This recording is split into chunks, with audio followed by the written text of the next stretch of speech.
These are verbal, VERB, and VERB. So those are verbal tasks. So that's a reading, writing, or speaking task, right? And you can see, put what I said before about females doing verbals on both sides of the brain. Remember that?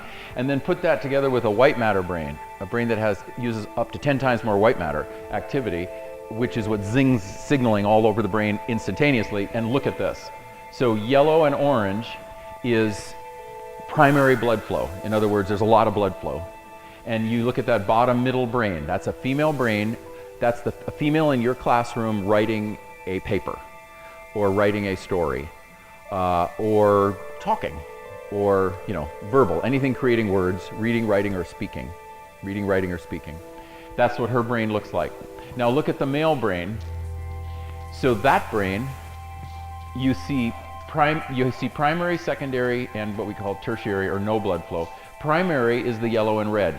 Compare the amount of yellow and red in the male brain that's reading, writing, or speaking with the female brain that's reading, writing, or speaking. So you see that just initially. I want to make sure everyone sees that, the amount of yellow and red, or yellow and orange. You can see that, right? That the female brain obviously is more active for the reasons we described when she's doing a reading, writing, or speaking task. So some deep messages here are, if we base everything on use your words, of course we're going to favor that brain.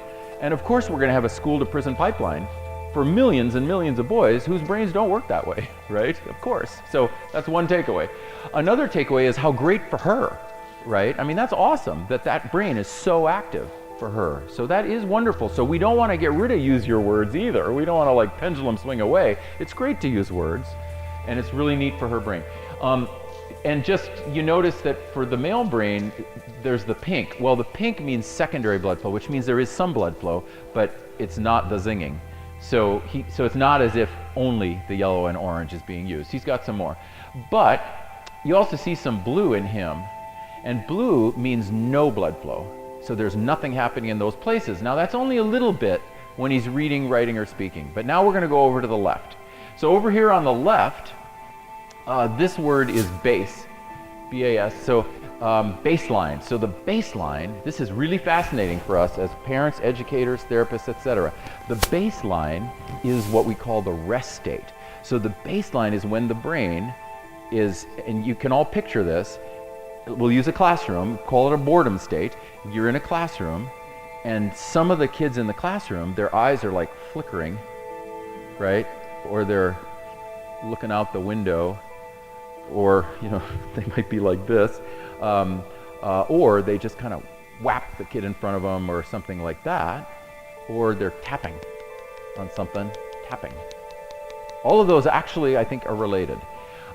The boredom state where they drift away, that means they've already gone into this thing at the top.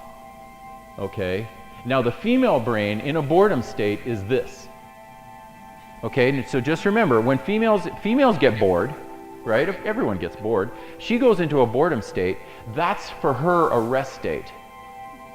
So she's got half of her brain is yellow and orange, which means primary blood flow, and then the other half of her brain is pink, which means secondary blood flow. But the whole brain is active in the boredom state. So how in your citizen science do you prove this? I'll tell you how you do it. Go to a classroom over a period of 30 days and observe that classroom, and hopefully it'll be co-ed for you just for this experiment, and watch when both the males and the females get bored, watch that the girls are bored, but they're still writing notes.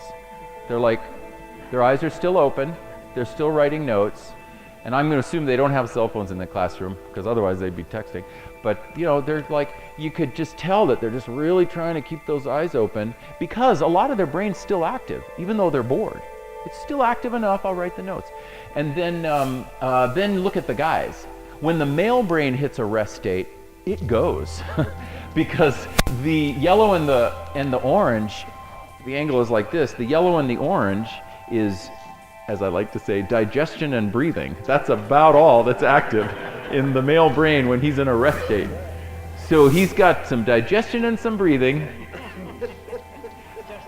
just enough to survive, and it's yellow and orange. Okay, then wrapped around that is some pink, but the rest of the brain, more than half of the male brain, when he gets bored, is gone. It's blue. That has big implications. It has implications for anyone who's in like a counseling, like a school counselor or whatever. That's the error of thinking that counseling is going to work for males the way it does for females. Any of us, none of us seeing these brain scans when we got our training, not realizing that when a female comes in and sits down, even if she gets bored, her brain is active enough to give us some social emotionals, you know? But if he is just sitting down, doing nothing, not moving, and, you know, we say, how do you feel? His brain is going to look like that. He is not going to produce what we need him to produce, and he's not going to get social emotional growth. So, of course, 3 sessions later, he'll leave because there's nothing there for him. Or the classroom. If the classroom system is set up so that someone's talking a lot and not using squeeze balls or movement or pictures, right, visuals, all these other things, then it's not activating most of the male brain. So at a certain point, the brain gets bored, and that guy, you know, well, one of my first arguments was one of the reasons guys tap, one of the reasons they tap things is that there are a number of biological reasons, actually more active cerebellum, etc. There's some biological reasons, but my early observations were that tapping would drive teachers crazy, and for males, I would see it happening for a reason. Sometimes, and the reason was because he doesn't want to go into the rest state. He can feel it happening, and he wants to learn. He likes his teacher. He wants to be part of the school, right? I mean, he's a good guy, but he doesn't realize unconsciously. He's like 12 years old, you know. Oh, I got to get out of my rest state. How shall I get out of my rest state? Maybe I'll tap and get out of my rest state. If I could just stay out of my rest state, because boy, this teacher, she is going on and on, or he is going on and on and on and on, and I'm hitting a rest state. Oh, I'm gone. Right? And then once he gets into the rest state, remember, it's blue, so he'll hear nothing. He won't hear it, he won't retain it, he won't remember it. So the directions that the teacher gave, gone. Not remembering the directions. So if he's got the guts and he won't feel shame, he'll come up later and say, what were those directions? And the teacher, who's never seen the scan, will say, why weren't you listening, right? She won't realize, or he won't realize, that he or she just talked for 10 or 15 minutes straight. So at about minute 4, 3 to 4 of the boys in that classroom started hitting a rest state. And by minute 8, 3 or 4 more, and one of the girls started hitting a rest state, right? So, but if you never see these scans, how would you know? So you just keep talking. So that's the rest state, and I think that's one of the most important things that we've learned over the last 30 years, that we are begging everyone, parents, teachers, everyone, get into this stuff, read these books, get into it, do these trainings, get this out into the world to everybody so everyone can see this, so that they don't keep thinking that these guys are defective or stupid or can't follow directions or, you know, ought to go to prison, or, you know, the whole spectrum of male failure. And so some of it is, yeah, the males are making mistakes, no doubt, no excuse for bad behavior from males. But some of it is the systems don't understand them.